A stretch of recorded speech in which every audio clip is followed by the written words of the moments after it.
Fear the Pale Blue before the Signal Episode 2. Depth the transfer vehicle had no windows. That was the first thing anyone told you when you got assigned a lunar run for the first time, and it landed differently depending on the person. Some found it practical. No point in a viewport when the hull was pressurized cargo space, and the route was a fixed ballistic arc. Some found it disorienting in a way that took a few trips to stop noticing. Renn had made the transit 4 times. She'd stopped thinking about the windows after the second trip, which was 6 years ago. She put her jacket on the empty seat beside her, adjusted the restraint harness across her left shoulder, accomplished nothing, and let it go. The cargo bay held 4 other passengers when she boarded at the classified transfer facility outside Wendover, Utah, which didn't appear on any public flight registry and whose ground crew wore no identifying markings. 2 passengers she didn't recognize by face or by the particular professional posture that ICD personnel develop in lieu of uniforms. One she recognized by walk alone when he came through the loading door, a specific shoulder-forward gait she'd last seen in a surveillance file compiled in Vilnius, 2021. She had no current file on him. The 4th she had a file on. She'd sent a termination order for him in 2019, the kind that doesn't get disputed or delayed, and he was sitting in the 3rd seat of the row behind her, alive. She didn't look at him again after the first pass. It wasn't her assignment. The launch vibration came without announcement. Brief and total, moving through the seat frame and the harness webbing and the bones of her lower back simultaneously before stopping entirely. And then there was simply nothing. Not silence in the way a room with no sound is silent. The specific quality of absence that comes from being inside a sealed pressurized container, moving through space with no atmosphere to carry sound to the hull, and nothing pressing against the hull anyway. The air in the cargo bay tasted of recycled breath and the industrial lubricant used on the cargo door seals, a faint petroleum undercurrent beneath the flat, metabolic smell of recirculated air. It was the same air on every ICD transfer vehicle she'd ever been inside. She'd stopped noticing it during the second trip. Now it simply was, the way furniture in a room you've lived in simply is. She adjusted the harness one more time, left shoulder, accomplished nothing. She slept. The vehicle had a single indicator panel above the cargo door that cycled through operational status lights, and none of the status changes made any sound. And the only reason Renn was aware that the vehicle's behavior had changed was that the vibration changed. Not louder, different, lower and more structural, a frequency that moved through the vehicle's frame rather than through the pressurized air, and it reached her through the seat and the floor simultaneously. Her eyes were open, and her hands were in her lap before any conscious decision to wake up. The overhead indicator above the cargo door ran orange. Transfer mode. Approach. She tightened the harness and waited. Docking at FSA's internal bay took 11 minutes. She counted them because there was nothing else to do while the vehicle was locked in the approach sequence and the indicator was still orange and the cargo door was sealed. When it opened and the green indicator lit, the temperature change was immediate. FSA maintained 19 degrees Celsius throughout its occupied sections. The vehicle had been running at 21. 2 degrees is not a number that sounds significant until the first breath of lunar facility air meets the back of the throat, metal cold, dry enough to pull moisture from the mouth on contact, carrying the specific metallic undertone from the facility's air recycling system that everyone who worked at FSA had stopped smelling approximately 3 weeks into their first assignment. Visitors smelled it on arrival. Renn smelled it on every trip. She associated it now with this category of work the way some people associate particular smells with particular rooms in a childhood house, not pleasantly or unpleasantly, just accurately. She let the other passengers go ahead, checked the inside pocket of her jacket once with 2 fingers, confirmed what was there, and followed. The bay was designated Corridor B7 according to the panel above the dock interface, and it looked exactly like what it was. A cargo facility built in 1981, placed into continuous service immediately upon completion, and never once allocated a redesign budget. Exposed cable bundles ran along the upper wall in labeled conduit channels. The labels printed in 3 distinct typeface generations, as sections had been relabeled across 4 decades. The 1980s labels in a blocky sans serif. The 1990s replacements in a slightly different blocky sans serif. The most recent additions in a narrow digital formatted type that looked clinical next to the older ones. The contrast was a historical record in miniature. The composite floor had worn through to the substrate along a path from the dock door to the interior corridor junction, a ghost trail pressed into the material by more than 40 years of personnel traffic. Nobody had replaced that section of floor because nobody had submitted a work order because the floor was technically still functional, which in ICD facilities was the only standard that mattered for non-essential systems. The temperature hit again when she fully cleared the dock threshold, that consistent 19 degrees, the metallic recycled taste. A facilities coordinator was waiting near the junction with a tablet under one arm and a lanyard badge already extended. Her own badge read Osaipoku, a Joa, and she carried herself with the particular upright stillness of someone who'd been underground long enough to stop anticipating weather.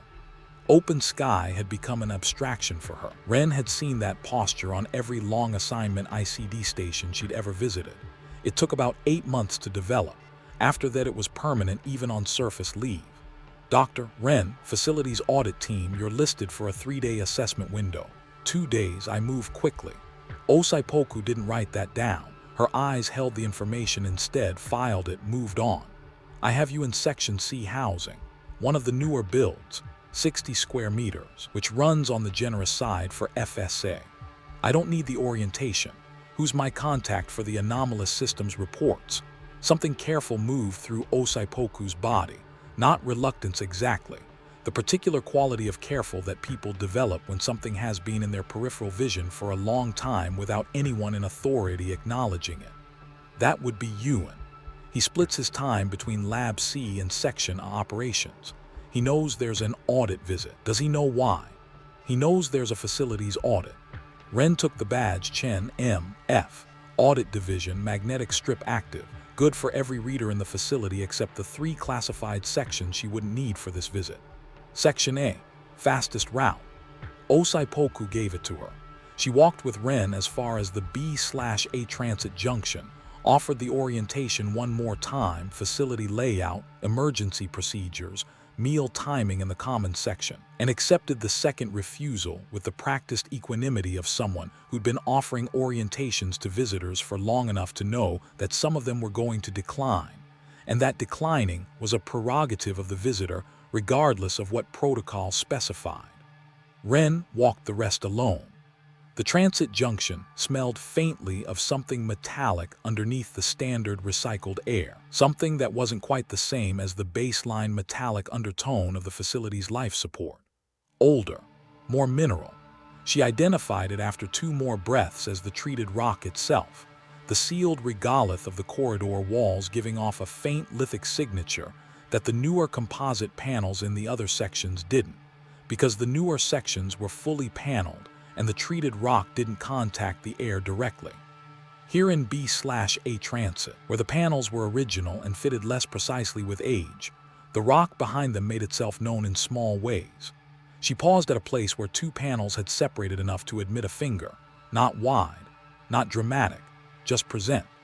She put 2 fingers through and felt cold and darkness, and then the face of the rock itself, rough and faintly damp in the way sealed rock sometimes is, moisture from the humidity equalization finding its way to any exposed surface. Her hand came back. 43 years of this junction. 43 years of personnel walking through it 2 or 3 times a day on their rotations. Everybody always turning their shoulders sideways at the narrowest point through sheer learned habit, not even checking the width anymore, just turning. She walked on towards Section A. Section A was the oldest part of FSA, and it showed the way old infrastructure always shows, not in any single dramatic failing, not in anything you could photograph and present as evidence, but in the accumulated texture of age. The corridor from B7 ran through B/A transit, which was exactly wide enough for 2 people to pass if one turned sideways, and the ceiling dropped from the 2. 4 meters of the newer construction to something close to 1 meters without any announcement. The wall panels in B/A transit were original construction from 1979, painted over so many times that the bolt heads were half buried in layered coats, the bare metal of the bolts long since invisible. In places the panels didn't quite meet anymore. The facility had settled fractionally across 4 decades, the composite substrate below shifting in ways the original engineers hadn't anticipated, and the current engineers had no budget to address. Behind the gaps where the panels didn't meet was dark that ran further than it should have. Sound worked differently in this section. Footsteps on the rubberized composite floor produced almost nothing. The material was old enough to have lost its acoustic properties, dense with compacted use. But a voice at normal conversational volume carried 20 meters ahead and 20 meters behind, reflecting off the hard original panel walls without quite echoing, the sound arriving slightly softened and more present than an echo had any right to be. Wrong in a way that took a moment to identify. People who worked in Section A spoke lower without consciously deciding to. Renn had noticed it on the first FSA visit, and she noticed it again now, the instinct to bring her voice down despite the absence of anyone in the corridor. She walked at a normal pace. She was auditing facilities. Her badge said so. Section A operations had been built as a monitoring center in the late 1970 and had accumulated 40-odd years of mission creep, until its original purpose was no longer distinguishable from its secondary and tertiary purposes. Banks of screens along 2 walls, some running live data feeds from facility systems, some running what looked like archival loops configured for continuous display as a maintenance monitoring tool, 2 currently dark, physical keyboards in front of every station, no touch interfaces anywhere on the physical hardware. The engineers who'd been here long enough had built strong and collective opinions about touch interfaces when work required gloves, and preferences in sealed environments under ICD discipline tend to calcify into unofficial but non-negotiable policy. 3 people were working when Renn came in through the Section A junction corridor. 2 didn't look up. The Section A operations room had a smell too, different from the transit corridor, different from the rest of the facility. Something warmer, more human. The density of personnel work over decades, the accumulated thermal signature of people spending long hours at terminals, the particular quality of air that has been breathed many times by people concentrating hard on things that mattered. It wasn't unpleasant. It was recognizable. Renn had been in operations rooms on 4 different ICD stations, and they all developed this smell eventually. It was the smell of sustained work in closed space. She crossed the room slowly, not because she was uncertain of her direction, because crossing slowly gave her more time with the screens along the wall, and the screens showed data that was interesting even without context. Live atmospheric feeds from multiple facility sections, power output curves from the primary source, smooth and flat, and completely without variation in a way that was not how power generation curves normally looked.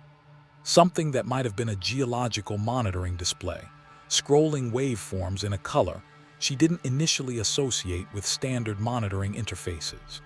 She noted all of it in the way she noted everything, not photographically, not with deliberate memorization, just with the particular kind of attention that had been trained into her when she was 23 and had been running continuously since. One did. He was at the far station, back 3/4 to the door, and he turned when he heard her footsteps in the corridor outside, the acoustics of Section A carrying them further than the open corridor would have. He was watching her cross the room. Late 40s, a particular lean that comes not from any deliberate exercise practice, but from years of a diet calibrated for closed-system logistics, his body having settled to slightly less than it would have maintained on Earth with unrestricted food access. Hair grown past what regulation typically required. His hands were resting flat on the desk surface in front of him, and the flatness of it was deliberate. He'd thought about what to do with his hands before she arrived. "Yuen," she said. "That's right." He stood, not quickly, measured. "Chen, Audit Division." "That's right." He offered his hand, she took it. His grip was careful in the way of someone who had shaken hands with a lot of people whose importance wasn't always visible in advance and had learned over time to find a middle calibration, palm dry. I've been waiting for someone from oversight since the second report didn't get a response. That was 12 months ago, give or take. I've read the reports. Something moved through his face. The specific exhaustion of someone who has been holding a thing at arm's length for a long time and has only now been given permission to put it down, the muscles around his jaw releasing a fraction, his shoulders dropping a degree. Good, okay. You want to start with the data or walk the location first? Location first. He took his jacket from the back of the chair. Let me just. He stopped. He looked at the other two staff in the room. 1 second. They went down through the service corridor from Section A route that bypassed the main transit passages and ran instead through the working mechanical infrastructure. The corridor passed the water reclamation junction first, a cluster of pipes and filtration housings behind a mesh barrier, labeled in the same 3 typeface generations as everything else in the older sections, humming at a frequency that was felt in the chest more than heard in the ear. Then the power maintenance hub, behind a sealed composite door with a 2-key access panel, which hummed at a frequency just below what the ear would consciously register, something Renn felt only in the soles of her feet for the 15 meters they walked alongside it. The air got drier the deeper they went. The environmental controls ran on equalization loops that were supposed to prevent exactly this gradient. They didn't, not at sub-level 2 distance from the main processing units, some function of infrastructure age and underfunded maintenance that nobody had written the work order to correct. Slightly drier, slightly colder. The ceiling in sub-level 2 dropped to 9 meters, original 1979 construction. Not low enough to require ducking, low enough to feel. You registered it in the shoulders before you consciously identified the cause. Yuen talked as he walked. The particular flow of an engineer who'd spent too long explaining systems to people who hadn't built them. Sentences that were complete but whose connective tissue was implicit rather than stated, shaped by the assumption of a listener who would fill in the framework. First time I noticed the reading, I thought the geological survey from 2009 had an error. The survey says the bedrock composition at the sub-2 southern wall shouldn't transmit any low-frequency oscillation from the surface. Material composition's wrong for it. It should absorb, not transmit. So my first report is essentially, this is either a sensor calibration problem or a survey error. Standard anomaly filing. I expected someone to close it out or acknowledge it within a few weeks. A month, outside estimate. Stopped at junction and turned left without checking anything from pure spatial memory. Nothing for 4 months, and the readings were still coming in. Same frequency, same amplitude every time, and the sensor diagnostics were clean. 4 separate diagnostic runs and the sensor is functioning within normal parameters every time. He stopped in front of a section door marked SL2/Southern Utility. His badge opened it. Second report. Same result. Nothing. I follow up twice by internal message. Still nothing. Third report, I include 2 years of raw sensor logs because by that point I'd found 2 years of the same reading sitting in the archive, filed continuously. Nobody had opened them. They were in a subcategory I hadn't known existed before I went looking for where my data was going. Environmental monitoring, geological anomaly. 1 level below the main environmental tab. The interface doesn't generate alerts for subcategories unless you specifically configure it to, and nobody had configured it. The sensor had been filing data there continuously, and nobody had opened the subcategory. He held the section door and they went through. I found it because I went looking. The utility corridor was the mechanical core of FSA's southern section. Heat exchangers along the left wall, each labeled with a serial number, installation date, and last service date. The labels in 2 different typeface generations that marked a maintenance protocol update somewhere in the 1990s. Pressure regulators in a row above them.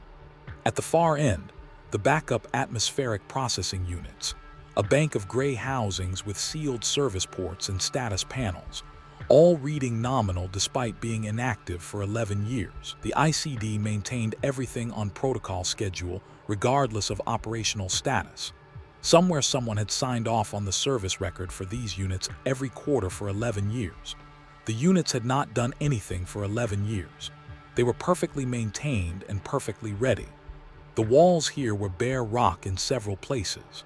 Composite panels had never been installed in these sections, or had been removed for access work and never replaced. And what was exposed was lunar regolith sealed and treated, gray-brown aggregate compressed to near stone density over 4 billion years of geological time before someone drilled into it in 1982.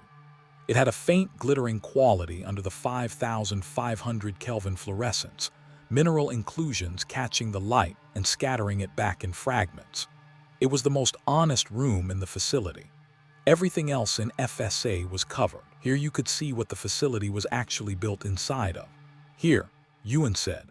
He stopped at a section of exposed rock wall approximately 3 meters wide, composite panels resuming on either side.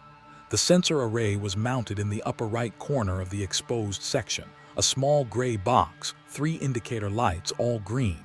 He placed his palm flat against the rock face just below the midpoint. Renn stood 2 meters back. "You can't always feel it," he said. His voice was patient. He'd stood here like this before, alone, many times. "The interval is about 16 hours on average right now, so sometimes you come down here and there's nothing. Sometimes you wait." He was quiet. His face went to a focused stillness, the specific concentration of someone who has learned to listen for something through a medium that doesn't normally carry it. He stood with his palm against the rock and waited. 45 seconds. A full minute. He took his hand away. "Not right now, but I can tell you what it's like. Tell me. You know when you're standing in a building and a heavy truck goes by on the street outside, and you feel it in the floor and the soles of your feet, and you can't quite separate the hearing from the feeling because it's both at once?" "Yes, not like that." He looked at the wall. "Like what would happen if the truck were on the other side of a significant geographic feature. A hill, a ridge. You get the impression of a vibration instead of the vibration itself.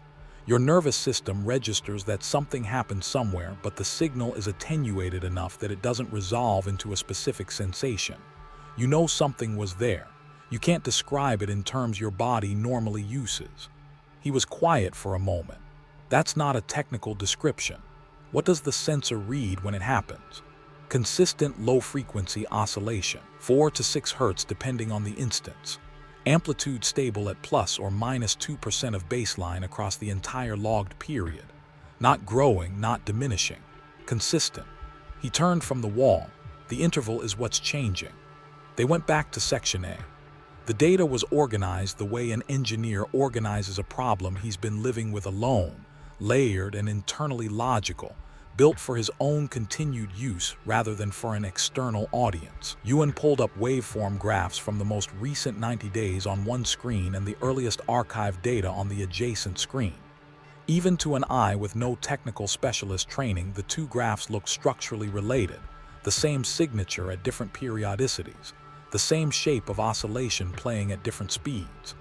"Amplitude is constant," Yuen said. He was pointing without touching the screen, holding his finger 2 centimeters from the glass. "Same strength throughout the entire period of record. What's changed is the periodicity, the time between instances." He pulled up the summary table he'd constructed. The first logged instance on record is November 12, 2021, 3:14 a.m. station time. Duration 43 seconds. The interval between that one and the next was 51 hours. Average interval across that first full month of records was approximately 47 hours. Average interval across the most recent full month is 16 hours, 66% compression over 31 months. And the rate of compression itself is consistent. Linear. That's what I wrote in the 4th report. The compression isn't accelerating and it isn't plateauing. Consistent slope, consistent rate of change, no sign of inflection in any direction. He sat back. His shoulders carried a weight that had been there long enough to become posture, something that had calcified from acute into structural across 14 months of unanswered reports. I ran the extrapolation. If the rate holds, the interval reaches 0 in 3 to 4 years. What does 0 mean? It means whatever is producing the signal stops having an interval between instances. Periodic becomes continuous. He spread his hands slightly and put them back on the desk. I don't know what that means in physical terms. I don't know what's producing it. But periodic and continuous are functionally different categories, and I know the difference. Renn looked at the summary table. She looked at the waveform graphs. She spent longer looking at them than was strictly necessary for an auditor reviewing reported data, and if Yuen noticed the duration, he didn't say anything. The fourth report used different language than the first three. I wrote the word pattern. I wrote that the pattern was getting faster. He looked at the graph. In the first three reports, I described it as a recurring sensor event, as a geological irregularity, as an equipment anomaly. Conservative language. I didn't want the reports dismissed as speculation. But 14 months of consistent data at a consistent rate of change is not speculation. He looked at her. In the fourth report, I decided to say what it actually was, and that's what triggered the audit. I assumed so. Nobody told me what triggered it. He paused. I assumed the language about the pattern was the thing. I hadn't used that framing before. She pulled the adjacent chair out and sat down without asking. Yuen didn't react. Show me the archived instance file, the full list. He navigated to it, pulling up Environmental Geological Anomaly SL2 South Subsurface Oscillation Events. The display showed 847 logged instances in list view, timestamp, duration, amplitude reading, sensor ID, location tag for each entry. At the top of the file, the automatically generated category header, subsurface oscillation events. Below it, in slightly smaller text, the system-generated secondary descriptor, unclassified origin. Renn read that phrase. Then she clicked the first instance in the list. The record was sparse. Timestamp, duration, amplitude, sensor ID, location tag. Notes field, auto-logged, no manual entry. The sensor had captured the event and the system had filed it, and no human being had added a single word. November 14th, she said. Second instance. He reached past her and found it, 2 days and some hours after the first. Same structure. Auto-logged, no manual entry. She scrolled down through the list without pausing, watching the timestamps compress as the entries approached the present. In the first 2 months, the gaps between entries were measured in days, 2 days, 3 days, 51 hours. By spring of 2022, the gaps were measured in hours. By the start of 2023, the entries were coming in at intervals of less than 20 hours. The most recent cluster was averaging 16. The system never generated an alert on this subcategory. No threshold is configured for anomaly subcategories. Anomaly categories don't have established normal ranges to define a threshold against. That's why they are anomaly categories.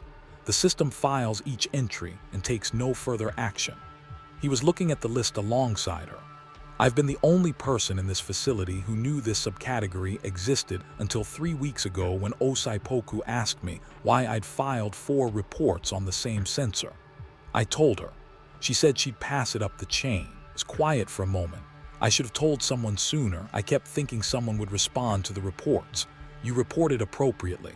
He looked at her sideways. He wasn't sure what to make of that. I'm going to spend time in the records room, she said. Main archive terminal. I'll need you to confirm the access level. Of course. He stood when she stood. I can pull up anything from the section of archive right here if it's easier. Main archive. He walked her there. The records room off section was a room that existed primarily as a backup for a function that had been almost entirely digitized, which meant it was clean and slightly disused in the way of a room that receives careful maintenance and no actual use. Physical media on climate-controlled racks along 3 walls, labeled in housings going back to 1979. The labels in the same multi-typeface progression as everything else in the older sections. The terminal at the center of the room connected to the digital archive above the physical backup layer. The chair at the terminal had been wiped down. Someone had known she was coming and had prepared the room.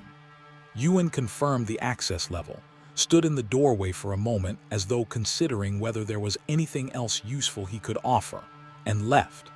His footsteps in the section, a corridor, carried further than they should have before they faded. The records room had a particular quality of institutional time. Physical media on the racks was organized by year and by type. Geological surveys in gray housings, atmospheric records in blue, structural data in red, personnel files in yellow. With a secondary security lock, her access level didn't open. The color coding system was 1979 and had been maintained across all subsequent decades because changing it would require rearchiving everything, a work order nobody had ever pushed through. Items in the red structural housings stopped in the mid-2000s. Everything generated after that existed only in the digital layer, the physical backups present by protocol requirement under a protocol that hadn't been updated to mandate physical media for anything generated after 2008. The most recent physical items in the room were 18 years old. The chair was functional rather than comfortable, and the terminal's viewing angle required a slight neck cant she was aware of at the 30-minute mark, and stopped noticing at the 90-minute mark, the body eventually declining to flag discomforts that aren't going to be addressed. Above the terminal, a single fluorescent tube. The overhead panels ran on a motion sensor and had turned off after she'd been still for 15 minutes. She worked in that focused pool of light from the terminal. Everything beyond the screen's radius was dim, the racks visible, the housings readable, but only if she looked directly at them. She spent 46 minutes on the record she told him she was reviewing. Maintenance logs, personnel movement records, equipment service histories. She read them with the quality of attention that looks like thoroughness and is also actually thorough, because treating them as cover would mean reading them perfunctorily, and perfunctory reading produces gaps that become problems. The maintenance logs were exactly what they should be. Atmospheric processor service on schedule for 11 years. Power maintenance hub on a regular certified cycle.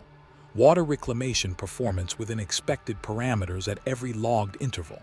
The personnel records showed the expected pattern of long-term assignments, occasional transfers, a small number of reassignments carrying no explanatory notes. In ICD records, a reassignment record with no explanatory notes means what it always means. She navigated to the long-term archive at 4:17 p.m. station time.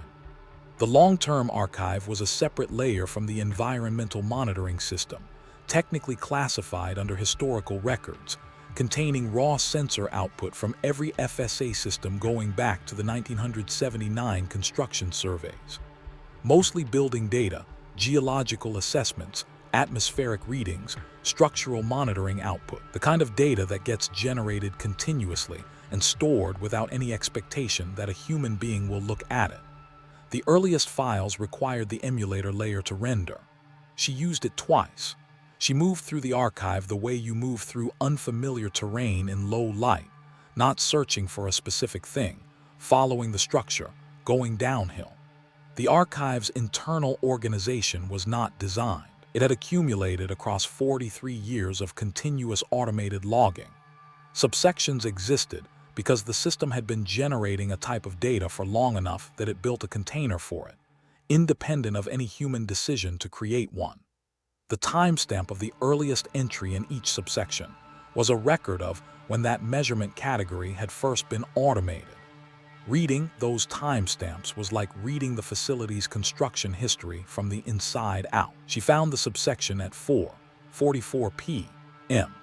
The subsection was labeled Passive Background Gradient, SL2 South, and it was located in the Structural Monitoring branch of the archive rather than in Geological Anomaly, which was why it occupied a completely separate location from Yuen's oscillation data and had never been placed in proximity to it by any automated process.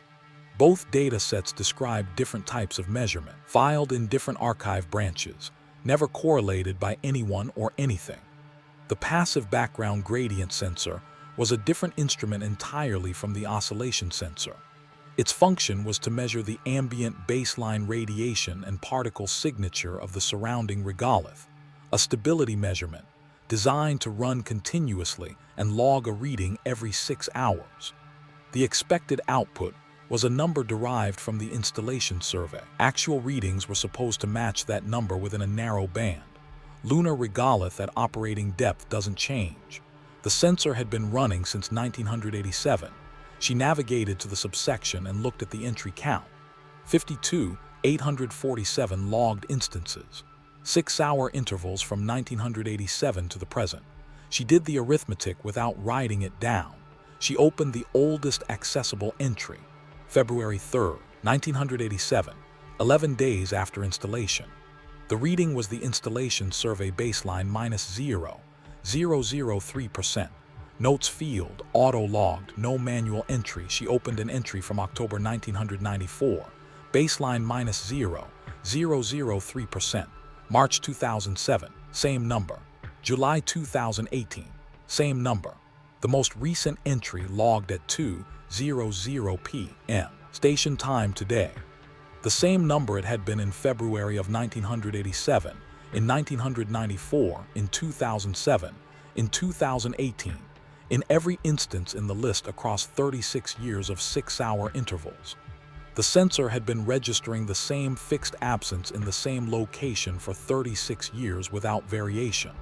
Not growing, not shrinking, not drifting in any direction. A permanent fixed deficit in the ambient particle signature at sublevel 2 southern wall that had been there since 11 days after the sensor was installed, which meant it had been there before the sensor was installed, which meant the sensor had been detecting it from the moment it was first switched on, and had gone on detecting it every 6 hours since. The 0.003% deviation was small enough to fall between the automated alert thresholds on both sides, small enough that the 1987 installation team had presumably noted it, logged it, attributed it to measurement variation or installation deviation, and moved on. What they hadn't done was set a threshold alert for a fixed deficit that didn't grow and didn't shrink. There was no protocol category for an anomaly that was perfectly stable and perfectly persistent. It simply was, and the system filed it every 6 hours under auto-logged with the same notation and added it to the count. The subsection had its own automatically generated category name. The system generated category names by accumulating the classification tags from individual entries over time until density warranted a label. Across 847 entries spanning 36 years, the system had generated passive background gradient, SL2 South stable anomaly, continuous. Renn read that phrase. She sat with it. The air recycling unit above the terminal made a mechanical breathing sound on a 4-second cycle, a small repeated intake and release that she'd been hearing for an hour and a half without consciously registering it until now. The room was 19 degrees. Overhead fluorescent at 5,500 Kelvin, which cast everything in her peripheral vision with a faint blue tinge, including her own hands on the keyboard, including the label on the screen. The oscillations Yuen had been logging for 14 months were periodic, interval currently averaging 16 hours, compressing at a consistent linear rate. In 3 to 4 years, if the compression held, the interval would reach 0 and the signal would become continuous. The passive gradient deficit had been continuous since 1987.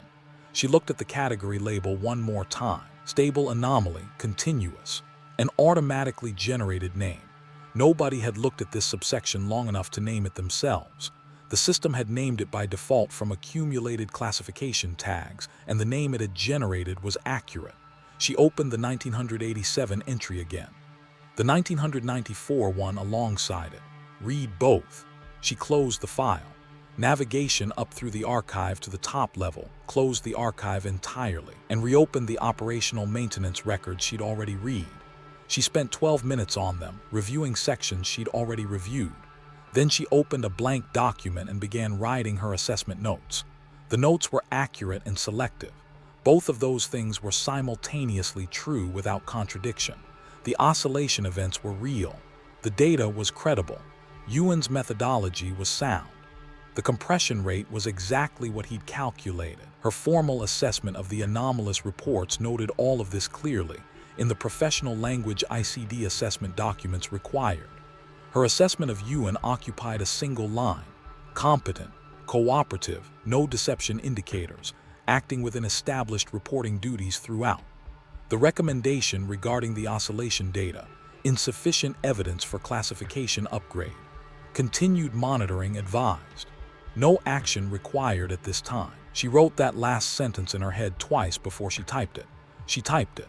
The gradient file went unmentioned. She didn't open it again. It had been in the archive for 36 years without being opened, and it would continue to exist there. The subsection would keep accumulating entries every 6 hours.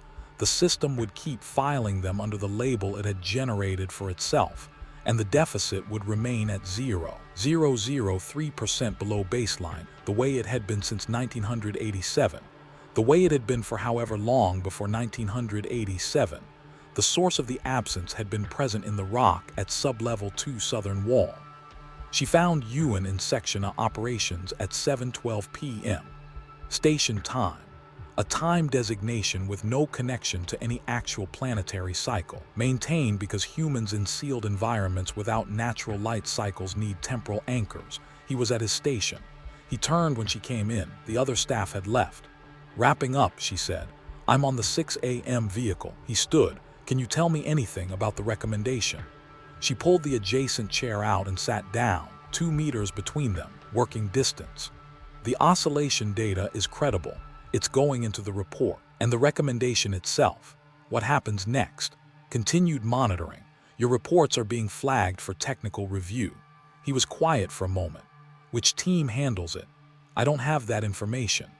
He looked at her with the particular attention of someone who's been in a closed environment long enough to have developed his own kind of perceptiveness, built from the simple fact of having to read the same small group of faces over and over for 18 years. He was reading her face now and not getting what he was looking for, and he knew he wasn't getting it. "There's something else I want to show you," he said. "It's not in any of the reports." He turned to his station and opened a different folder, pulled up a graph she hadn't seen, 2 waveforms overlaid, each in a different color. "I've been running the surface geomagnetic readings for the SL2 southern section for the past 4 months, alongside the oscillation event log." He pointed at the waveforms. "No statistical correlation between oscillation instances and geomagnetic variance at the surface. If the oscillation source were external, seismic, surface origin, equipment-related interference, you'd expect some correlation. You'd find it. There's none. Which means the source is subsurface, which means whatever is producing the oscillation isn't coming from the surface and isn't coming from any equipment I can identify in sublevel 2 southern section." He closed the folder. "I didn't put it in the reports because I was worried about looking like I was building a theory rather than reporting data. But the methodology is sound. I've had it checked informally by one of the geophysics staff. That person knows about the reports. They know about the geomagnetic data. I told them I was comparing it to an anomalous sensor reading. I didn't show them the oscillation logs." He looked at her. "Was that wrong?" "It's within reporting discretion." She looked at the screen where the graphs had been. "Have you told anyone else about the oscillation data, outside of formal reports?" "Osaipoku 3 weeks ago, that's everyone." He turned back to her. "I want to ask you something, and I don't know if it's the right thing to ask." She waited. "The extrapolation. Interval to 0 in 3 to 4 years." He was looking at his own hands on the desk. "I've been thinking about what that means in practical terms. Right now it's a subcategory that nobody looks at unless they go looking. In 3 to 4 years, if the frequency keeps compressing, it won't stay there. It'll register on the standard monitoring panels. Other staff are going to notice it. It's going to require an explanation." He looked up. "I just want to know that someone is going to come before that happens, before it becomes something that requires a different kind of response. Someone will come." She said it without hesitation. It was true. Someone would come to FSA in connection with her report. That was not in question. He nodded. He wanted to ask a follow-up question and stopped himself. "Okay," he said. "Okay." He stood with her. She extended her hand and he took it, the same careful grip. "Your work on this has been thorough," she said. "True. Not reassurance. Said because the record needed to include that it had been said and because it was accurate." "Thank you for coming," he said. He meant it the way someone means it after they've been waiting a long time. She left Section A. The housing in Section C was 60 square meters with composite panel walls and a narrow bed, and a desk with its own light that she didn't turn on. She sat on the edge of the bed and looked at the wall above the desk. Smooth, cream-colored composite, reflecting the overhead fluorescent at 5,500 Kelvin with a faint blue tinge. Behind the panel was rock. Behind the rock was more rock, and then the regolith surface, and then the nothing above it that had no atmosphere and no sky and no visual horizon that any human nervous system was built to organize against. She thought about what she was going to write in the second half of her report. The second half was not about the oscillations.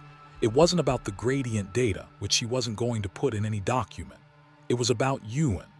18 years at FSA. Clean record. 14 months of methodical, documented, credible reporting, conducted entirely within his established duties and entirely without recognition or response. His detailed working knowledge of sub-level 2 physical layout, the bedrock composition, the specific limitations of the 2009 geological survey. The supplemental geomagnetic analysis he developed independently and rigorously, without being asked to. A man who had been asking the right questions for 14 months and had been told tonight that someone was finally paying attention. A man who would keep asking. She wrote the second half in 38 minutes. An ICD operational recommendation of that category doesn't require length. She sent it on the secure channel at 11:03 p.m. station time. The voice confirmed receipt, asked no questions. The connection closed. She turned the light off and lay on the narrow bed in the dark. The recycled air moved through the vents at its calibrated rate, 19 degrees. The mechanical breathing of the life support system somewhere in the walls, a 4-second cycle. She didn't sleep for a while. Then she did. The 6 a.m. vehicle was larger than the inbound transport. 6 fold-down seats in the cargo bay. The harness on her assigned seat rode up on the left shoulder the same way as before. The same adjustment mechanism, the same result. The lighting in the bay was fluorescent and continuous. She sat facing forward and put her hands on her thighs and waited. The launch vibration came, total and brief, then gone. The vehicle ride back had a quality she'd noticed on previous returns from off-Earth facilities and had never found a satisfying way to characterize. Going out, the transit felt like it had a direction. Going back, it felt like the same transit run in reverse, which was physically true and cognitively odd. The facilities she visited were real places. She'd been in them, walked their corridors, breathed their specific air.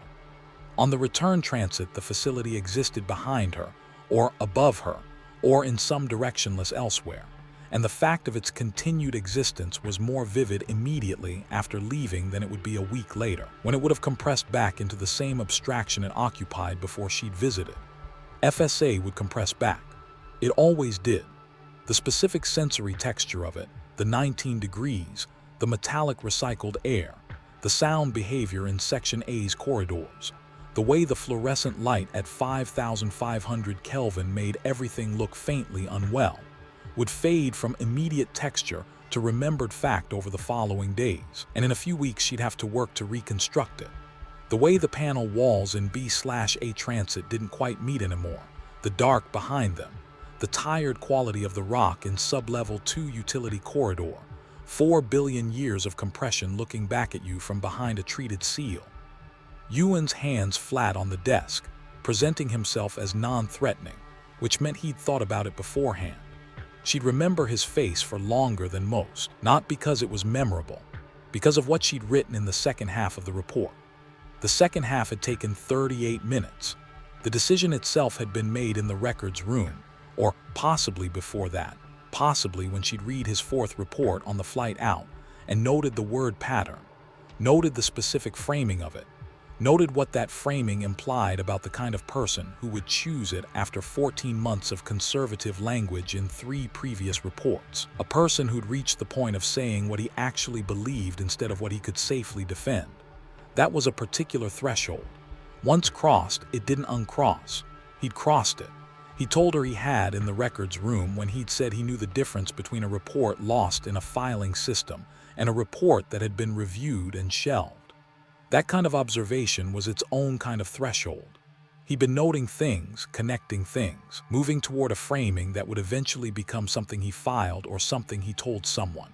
The vehicle moved through the space between the moon and Earth, which took 18 hours, and during those 18 hours the lunar surface was somewhere above her, or below her, or behind her, directionality becoming meaningless without a reference point and without windows. An FSA was beneath it, environmental systems cycling, personnel in their quarters or at their stations, the section A operations room running its archival loops on the screens that nobody was currently watching. The gradient sensor in Sublevel 2 Southern Section had logged its 6:00 a.m.